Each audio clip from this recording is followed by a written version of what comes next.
안녕하세요. 아파트 분석 채널 우번입니다. 오늘은 강남에 있는 대단지 아파트 중 하나를 소개해 드릴까 합니다. 먼저 어디에 있는지 위치를 한번 보겠습니다. 서울 5시 방면에 강남구가 있어요. 강남구 우측 하단을 보시면 수서동이 있습니다. 여기 지하철 3호선이랑 수인분당선이 X자로 교차하는 거 보이시죠? 그 교차 지점이 수서역인데 수서역 바로 앞에 오늘 소개할 신동아 아파트가 있습니다. 여기. 이 아파트는 준공 30년 차로 연식이 조금 있습니다. 1990년대 노태우 정부가 200만 호 주택건설 정책을 펼칠 때 지어진 단지 중 하나거든요. 수서 택지개발지구 초기에 지어진 복도식 아파트입니다. 대지 9,600여 평의 8개 동, 1,162세대로 수서동의 대표적인 대단지예요. 주차가 조금 문제인데 세대당 0.27대로 서너 집당 한 대만 주차가 가능해서 주차난이 조금 심한 편입니다. 여기는 소형 평수만 있어서 돈만 있다면 혼자 살거나 자녀가 없는 신혼부부에게 적당한 아파트입니다. 공급 면적 기준으로 14평, 16평, 18평, 21평 이렇게 총 4가지 타입이 있는데 이 중 전체의 약 3분의 1을 차지하는 14평형이 신동아의 대표 평수입니다. 방이랑 화장실이 각각 1개씩 있는 전형적인 복도식 아파트 구조를 띠고 있어요. 수서동은 개발 당시엔 나름 주목을 받았던 지역이었습니다. 하지만 전주이시 광평대구미역이 있는 광수산 때문에 강남 중심부와 단절된 인상이 강했고 또 개발 제한구역으로 묶여있는 땅이 많다 보니까 특별히 뭘 할 수 있는 공간이 별로 없었어요. 그래서인지 특색 없는 동네라는 인상이 강했죠.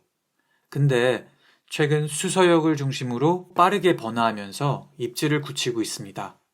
여기에 GTX-A와 위례 신사선이 추가로 들어서는 데다가 수서 역세권 개발 사업의 일환으로 2027년엔 신세계 백화점까지 입점할 예정이라고 하니까 강남의 새로운 교통, 상업의 중심지가 될 것으로 기대됩니다. 하나 더 덧붙이자면 22년 수서동에 아파트 재건축 바람이 불면서 신동아도 예비안전진단 동의서를 받고 있다고 하네요. 하지만 최근 경기 침체까지 맞물리면서 아무래도 재건축은 당분간 어려울 것 같습니다. 신동아는 교통이 매우 좋아요. 단지 앞에 있는 탄천을 따라서 동부간선도로가 있고 북쪽으로 조금만 올라가면 강남을 동서로 가로지르는 남부순환로와 올림픽대로가 있거든요. 반대로 동부간선도로 남쪽으로 조금만 내려가면 분당까지 한 번에 갈 수 있는 분당 수서간 도시고속화도로랑도 연결돼 있어서 편리합니다. 또 근처에 서울 외곽을 연결하는 수도권 제1순환고속도로 진입로도 있어서 서울 어디를 가든 이동이 좋습니다. 뿐만 아니라 대중교통도 잘 돼 있어요. 수서역에서 수인분당선이나 지하철 3호선을 타면 강북의 동쪽과 서쪽 어디든 가로질러 갈 수 있고요. 또 수서역 사거리에 버스도 많아서 선택지가 매우 다양합니다. 수서 평택 고속선인 SRT 고속철도를 이용하면 천안, 대전, 대구, 부산 찍고 광주까지 지방에 있는 대도시 어디든 손쉽고 빠르게 갈 수 있답니다. 당연한 얘기지만 서울의 대표 업무지구인 삼성역이나 강남역까지의 접근성도 매우 좋습니다. 수서역에서 삼성역까지 16분, 강남역까지 18분 걸리고요. 여의도나 종로 쪽으로 간다고 해도 30분 중후반대면 도착 가능합니다. 근데 무엇보다 추후에 GTX-A 노선이 개통을 하면 삼성역까지 단 3분, 3분 만에 갈 수 있다고 하니까 여기서 출퇴근하는 분들은 정말 부럽습니다. 교통 이외에 다른 편의시설들도 잘 갖춰져 있습니다. 수서역 역세권 빌딩이면서 신동아에서 도보 5분 거리에 있는 현대벤처빌과 로즈데이를 중심으로 각종 식당과 편의시설, 개인 병원 등이 입점해 있는데요. 특히 로즈데일 지하엔 이마트가 있어서 웬만한 장보기는 다 해결할 수 있습니다. 차 타고 5분만 가면 삼성 서울병원도 있으니까 병원은 전혀 문제될 게 없어요. 여기에 자연 녹지까지 충분합니다. 단지 바로 맞은편에 대모산 등산로가 있고 10분만 걸어가면 탄천을 따라 조성된 산책로도 있어서 산과 강 모두를 누릴 수 있습니다. 이번엔 학군을 보겠습니다. 초등학교는 수서초등학교로 배정받는데 이게 조금 아쉽습니다. 6,700m라는 거리도 거리지만 중간에 왕복 7차선인 밤고개로를 한번 건너야 하기 때문입니다. 중학교는 인근에 수서중과 대왕중이 있는데 학업 성취도 점수가 서로 극과 극입니다. 사실 두 학교 모두 국영수 평균 학업 성취도 점수는 서울시 평균보다 높아요. 다만 강남구 소재지 중학교들만 놓고 비교해보자면 대왕중이 98점으로 1위인 반면에 수서중은 80점으로 꼴찌인 23위입니다.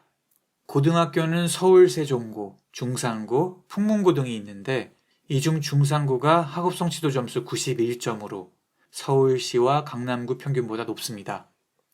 이러나 저러나 결국 가장 중요한 건 가격이겠죠? 대표 평수인 14평을 예로 들자면 2015년까지만 해도 3억 중반대에 거래됐었는데 그 가격이 지속적으로 상승하면서 코로나 발발 직후인 20년 초반엔 8억 중반까지 올랐었습니다. 약 5년 사이에 무려 5억이 올랐던 건데요. 비율로 따지면 약 2.4배로 2배 반이 올랐다는 뜻입니다. 근데 다들 아시다시피 이게 끝이 아니었죠. 그 후 코로나 유동성 공급으로 26%가 추가로 상승합니다. 그렇게 해서 22년 3월 최고가 11억 5천을 기록했어요. 7년 사이 무려 3.3배나 상승했으니까 워렌 버핏 뺨치는 수익률입니다. 하지만 최근 금리가 급격히 오르면서 모든 자산들이 가격 조정을 받고 있죠. 부동산도 예외는 아니고 신동아도 마찬가지입니다. 최고가를 기록한 지 채 1년도 안 돼서 지난 11월에 8억에 거래가 됐거든요. 게다가 지금 나와 있는 매물도 최저가 기준 8억 1천입니다. 최고가 대비 약 30% 정도가 하락한 셈이니까 이미 코로나 상승분은 전부 반납했다고 볼 수 있겠네요. 그치만 아직 끝이 아니죠. 올해도 미국 연준의 추가적인 금리 인상이 예고돼 있는 만큼 당분간 아파트 가격의 추가 하락도 가능한 상황입니다. 그럼 주변의 다른 아파트들은 상황이 어떤지 함께 비교해 보겠습니다. 밤고개로 맞은편에 있는 삼익은 645세대 준공 30년차 아파트로 제일 작은 평형인 20평이 현재 11억 5천에 나와 있습니다. 일원역 역세권 대단지인 까치마을은 1404세대 준공 29년차 아파트인데 대표 평수는 17평이지만 비교하기 좋게 14평의 매물을 찾아봤습니다. 최저가 기준 8억 5천에 나와 있네요. 신동아보다는 4천만 원 비싼 가격입니다. 마지막으로 일원역 초역세권 아파트인 목련타운을 보겠습니다. 650세대 준공 29년차로 36평 매물이 최저가 19억에 나왔습니다. 여기까지가 제가 조사한 내용입니다. 자료가 도움이 되었다면 구독과 좋아요 부탁드립니다.